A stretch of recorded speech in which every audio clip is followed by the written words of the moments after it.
Hello, ladies and gentlemen. We are back. Ben is back. More importantly, from Northern Kentucky. Welcome home, Ben. Thank you. Of course, MLB is back. Baseball is back, and it's been a roller coaster of emotions, I could say, uh, in the past 30 hours. As a Cubs fan, of course, we won our first game of the season against the Brewers. Our is the Chicago Cubs. Lost the second game to the Brewers earlier today. 8-3 was that score. Ben, what are your initial reactions to the season? Well, I wasn't able to watch today's game, but what I can say off of yesterday's game is that Kyle Hendricks could be a Cy Young candidate if he continues that level of pitching. He was unhittable, mixing his curve with the circle change really nicely. 3 hits, 9 strikeouts, basically inducing weak contact on every play. And he can get through games really quickly because he's a ground ball pitcher. So I could see him being a bright spot for the Cubs this entire year. I mean, I can see that as well. That was a dominating performance. Pitched the whole game, 3 hits allowed. That was impressive. He shut down Christian Yelich, who ESPN had more hyped up than LeBron James most years, which is kind of unheard of. I mean, ESPN is LeBron James's. Geez, I don't know. I don't know a good analogy for this. ESPN uses LeBron as much as they possibly can, and they did that for Christian Yelich. Kyle Hendricks shut him down, so that was good to see. Hitting was decent. Of course, Ian Happ had a 2-run homer. That was nice to see. Of course, he was in the minors for a good majority of last season.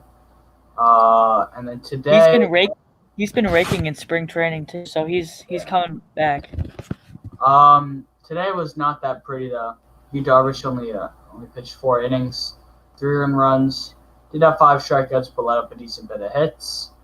The Cubs need some relievers. That's what I can tell so far. I mean, we all are saying that in the offseason. We need to make a big splash, spend some money on a relief pitcher, a setup man, and a closer.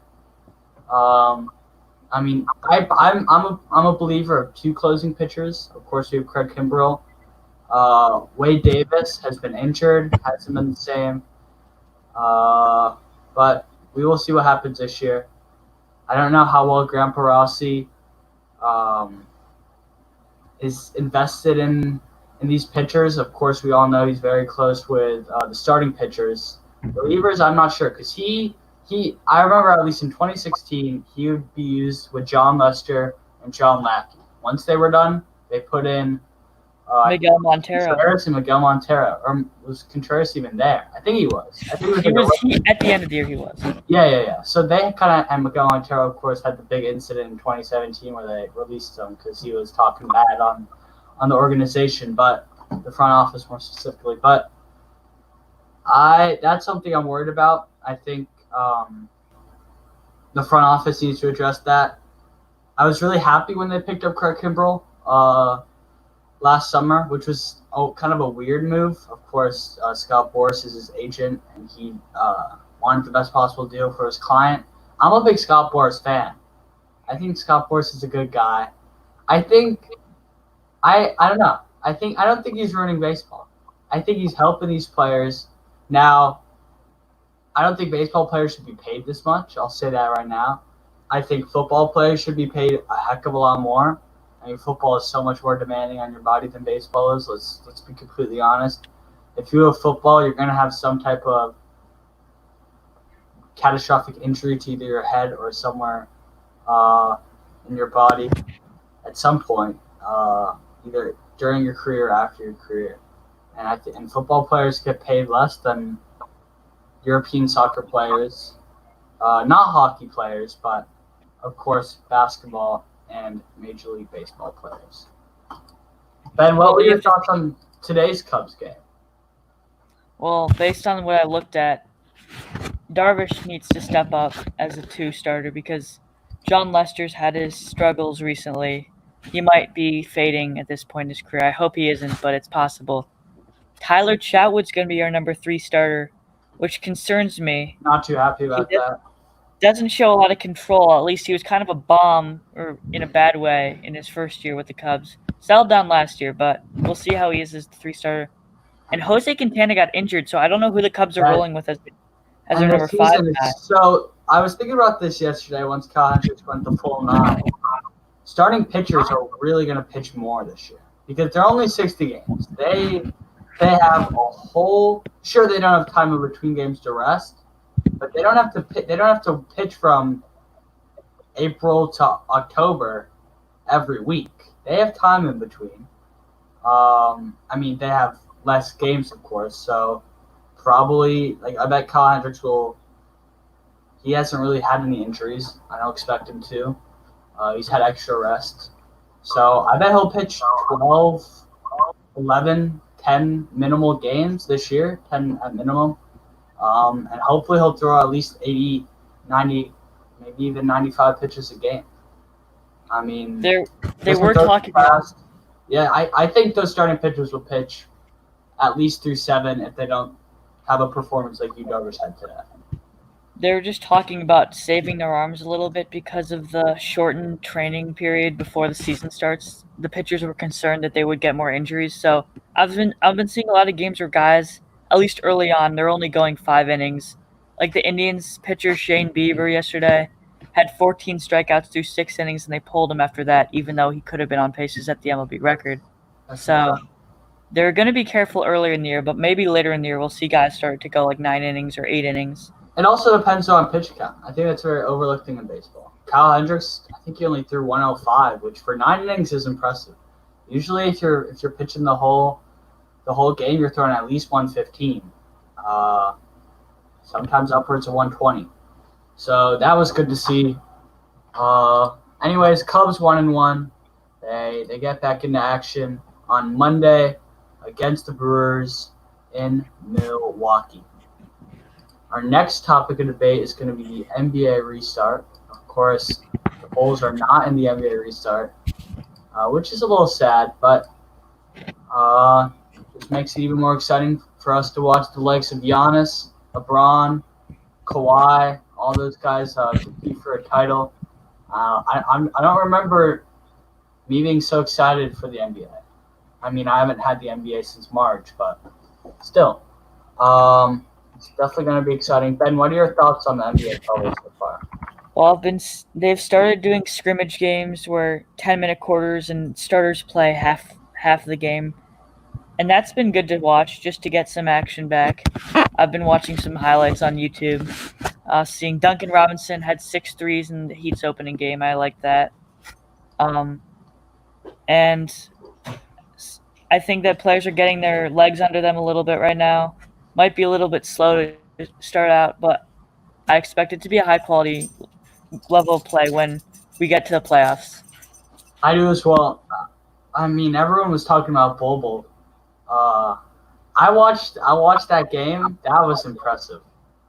Of course, he does. Bobo spent the majority of his rookie campaign in the G League.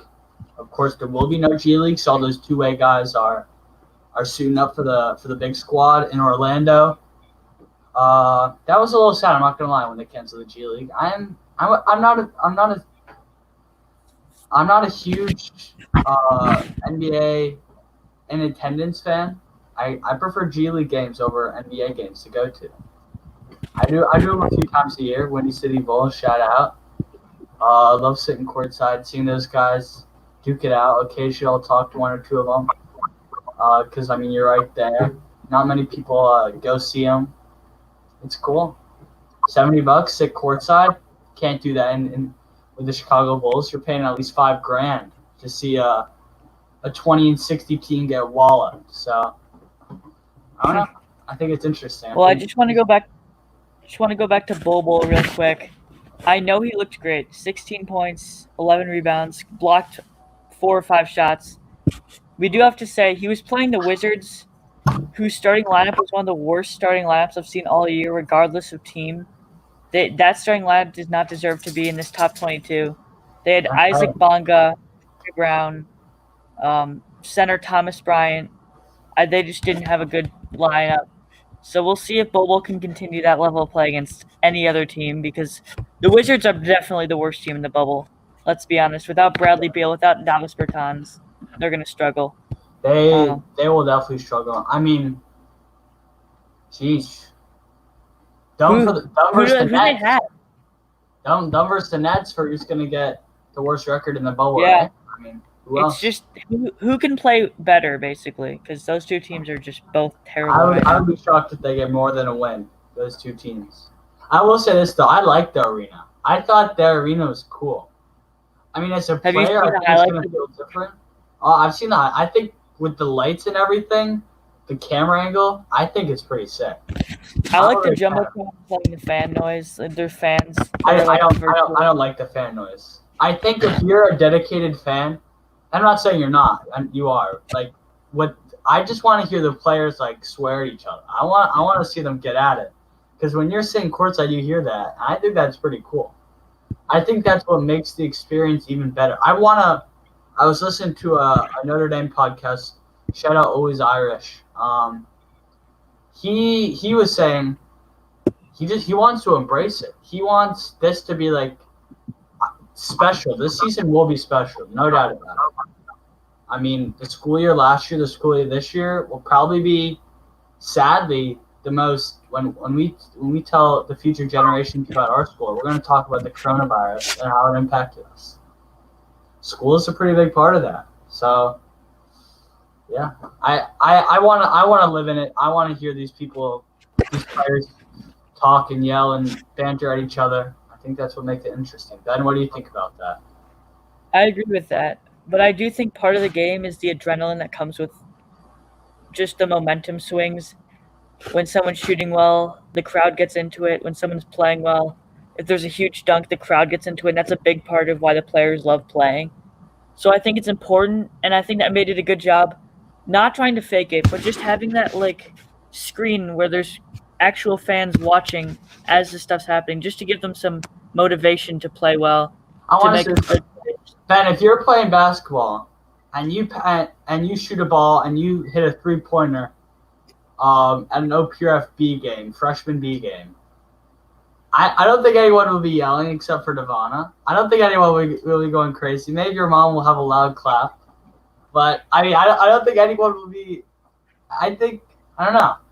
I think for kids and for high schoolers, except if you're on a big time varsity team, playing with minimal crowd noise is nothing new.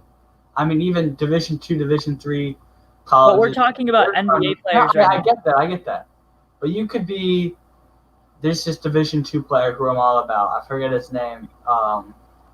What's his name? I did a whole thing about him. Remember in our top 60? He's in like California something. What's his name? Was he your 60th guy? Yeah, he was my 60th guy. I'm all about him. I was watching his highlights. I was scouting him a little bit. Bro has no crowd noise. No one there cares. I mean, it's like some random California public college. Like people don't go there to watch basketball.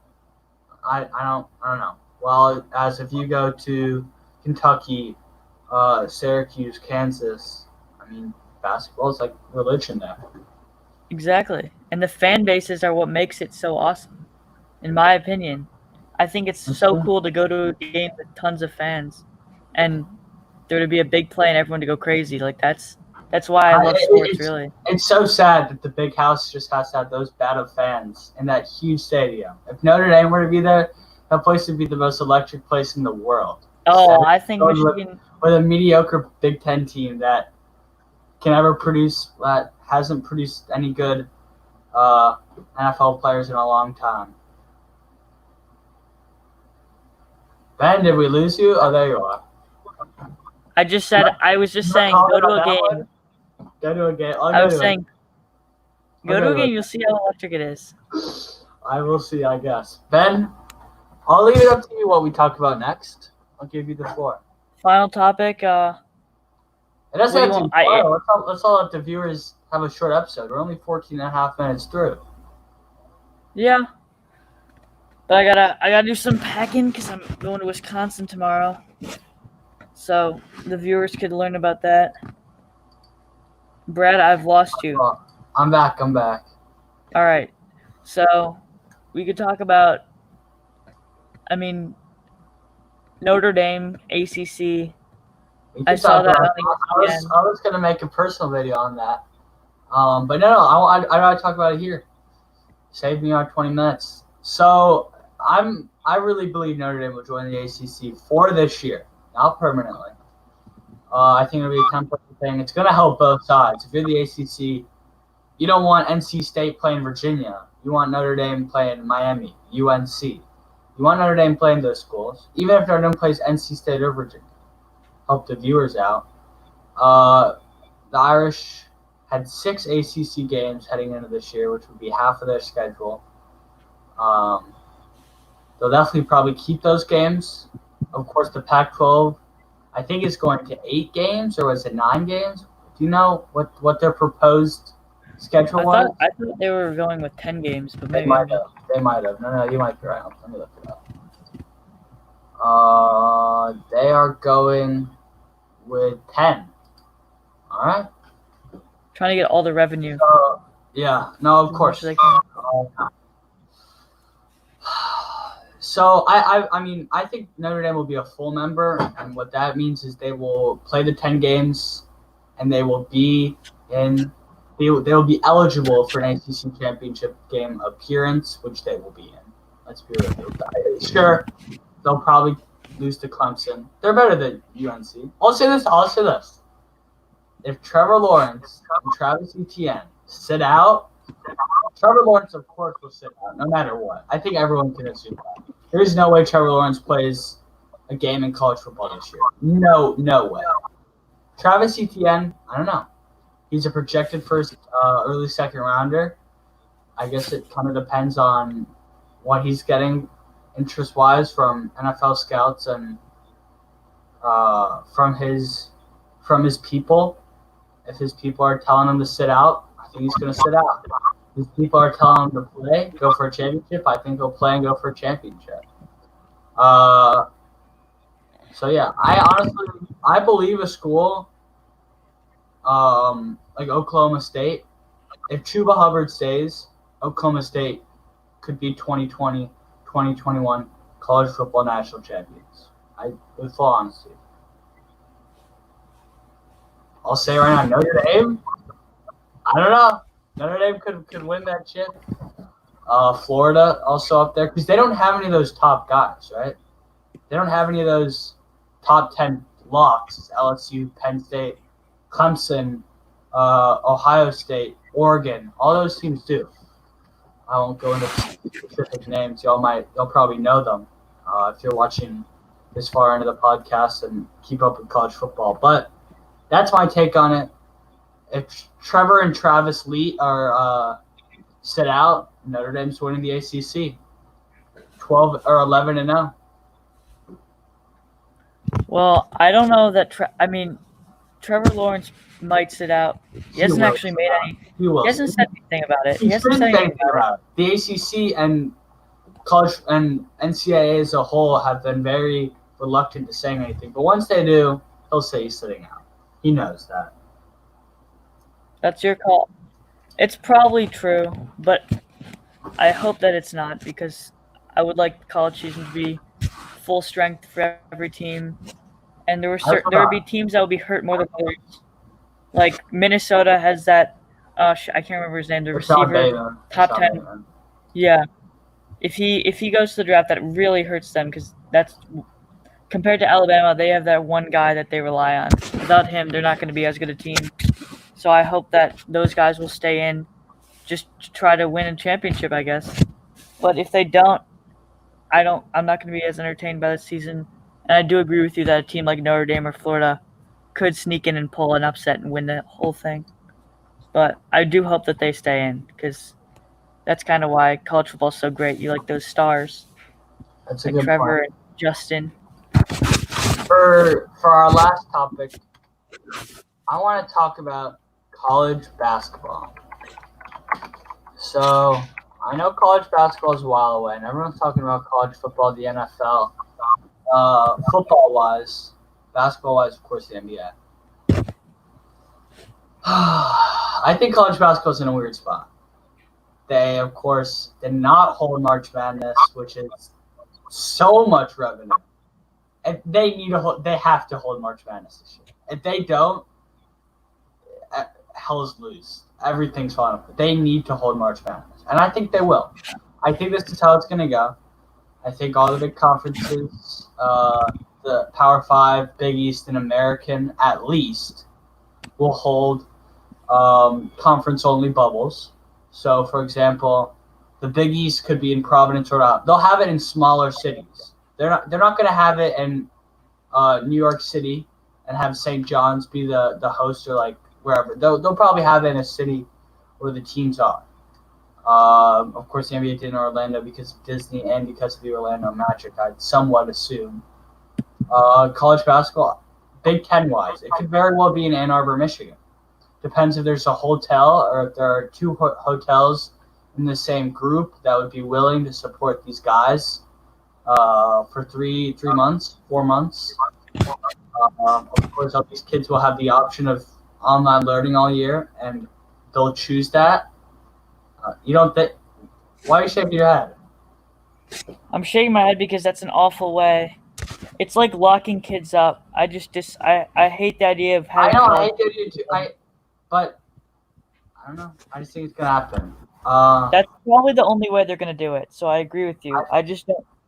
That means I think there's gonna just be guys who opt out because they don't want to stay in a bubble for 3-4 months. And I've also been hearing some of these dudes could redshirt this year.